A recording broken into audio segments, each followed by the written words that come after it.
Hello and welcome back to the MLB DFS Slate breakdown for Friday, March 29th. We got a fun slate on tap.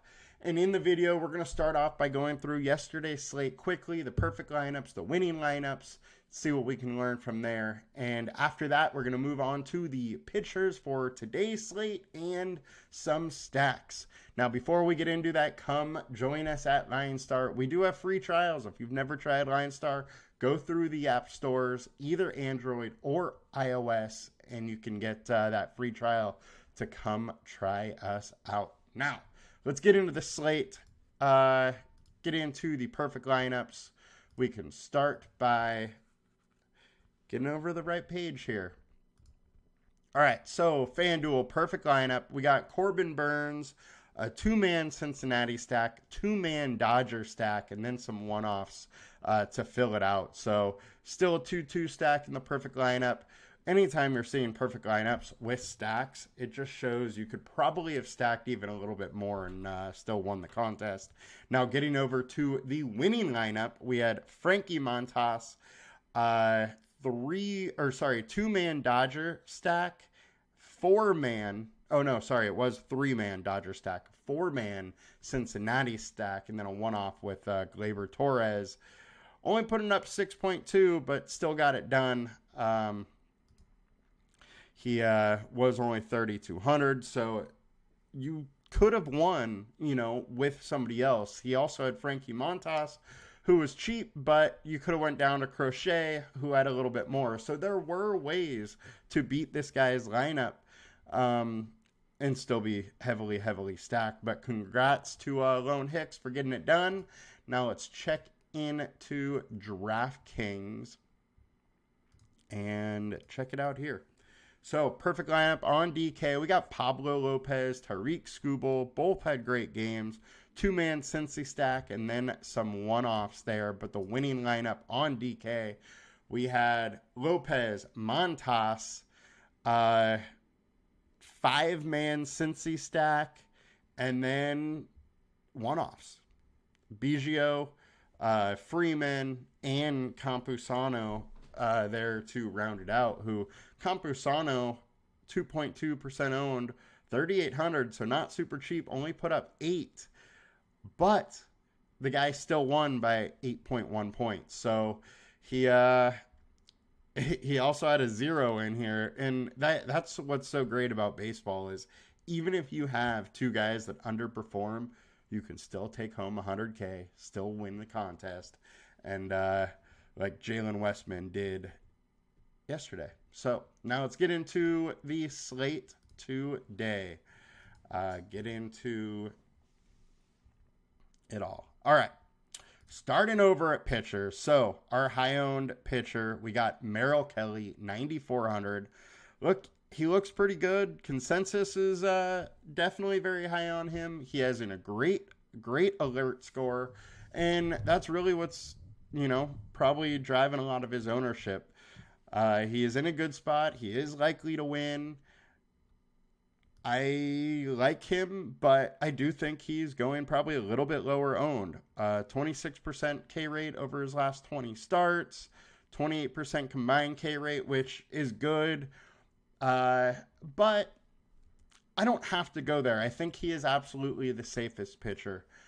George Kirby is next, and I do like myself some Kirby without a doubt in this spot. Kirby last year is only showing 24% K rate over his last 20, and the combined K rate's only 23%. The thing, though, is I think that Kirby is still developing quite a bit, and I think that he's going to have a higher K rate than he had last year. Now, that is all I think. Our projection isn't really liking him. The one thing I will tell you, though, is at home, his K rate is significantly higher. He averages about a K an inning at home, whereas away, he was under that. So I do like him at home, averaging 59% more fantasy points at home. That speaks to that K rate there. It isn't the easiest matchup versus the Red Sox. And LineStar is not really loving it. So I understand if you want to play him or if you don't. Either way, he looks fine. Joe Musgrove is next. Now, Musgrove is $9,200, a bit cheaper than both those guys. He is an elite pitcher. We're talking about a low threes FIP, 24% K rate. That's the only thing here is his K rate is not super high. He had a rough outing versus the Dodgers, but hey, that is the Dodgers. Combined K rate of 2.3. I don't mind some Musgrove. I'm going to have a little bit, but I'm not getting to a ton. Where I am going to a lot, a little less owned, Nick Pivetta. Look, Pivetta came out and absolutely was insanely good towards the end of last year. Can he keep that going? Did he really find something? Maybe. And at low ownership, I'm absolutely taking some swings on this. 3.2 FIP over his last 20 starts, 36% K rate. The combined K rate, almost 29% versus Seattle today. And at 8.1 and going a little lower owned, I do really like the spot. We're also projecting him pretty well at 2.2x, which is one of the higher on the slate. 2.2x is also right here. So definitely intrigued by some Pivetta. I am also intrigued with AJ Puck. We have him kind of lower owned. I think throughout the day, that changes big time. Also, our projection is going to change big time because I do think that right now we're projecting him as he was a reliever like he was last year, but he's coming in at starting. He's stretched out. He can absolutely start this game. He's in a decent matchup versus Pittsburgh, and he has big time strikeout stuff. We saw last year 34% K rate last year, 26% combined K rate at over only 7K. I am absolutely going to be taking some swings on AJ Puck, and I don't mind at all if he is one of the lower owned guys. Next, we got Chris Bassett.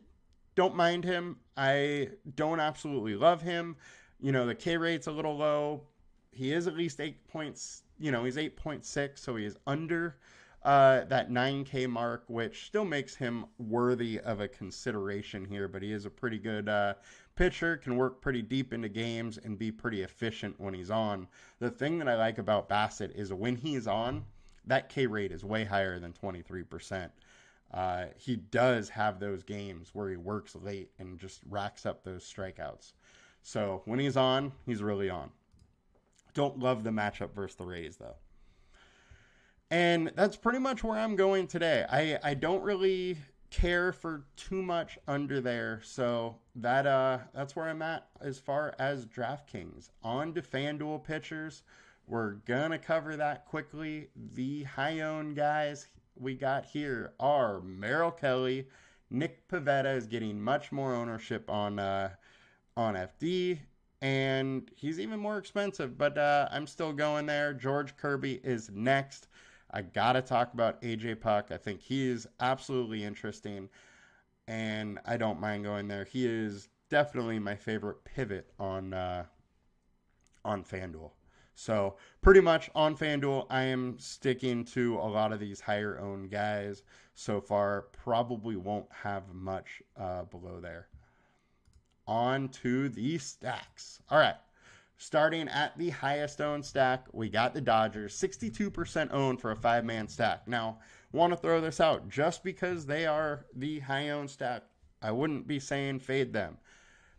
62% is not that high owned in baseball for your stack, so you can absolutely play them. Don't be scared off by that. We have Pittsburgh next versus AJ Puck, which is crazy to me. I guess nobody has really seen how great he has been in spring training. The guy has just been ridiculous. He has been a big-time prospect for a while, and it seems like it's finally kind of coming to life for him. So I don't really love a high-owned Pittsburgh stack in this spot. Next, we got Arizona. Arizona just went nuts yesterday. I would expect them to be probably one of the higher-owned stacks. Especially on FanDuel. But look, they're in a fine spot. Cal Quintrell is an okay pitcher, mid-4s FIP, last year. He can get it together. Not a high strikeout guy, but is able to kind of put together some games. So I can see you going with Arizona or staying away from them. Don't absolutely love the higher owned nature of them. Miami is popping. I do think Miami is fairly interesting against Martin Perez. Perez, we've seen just have very up and down games, and you can absolutely get to Martin Perez. So I don't mind going there either. Now, LineStar's highest projected, we got the Dodgers. We got Houston. Houston is against Carlos Rodon. So this is an interesting one because we know Carlos Rodon in years prior has been an elite pitcher, but he was terrible last year. Has now, been further removed from his arm issues and injuries. So does he return to that elite self? It's wait and see approach. Based on last year numbers, Houston looks good.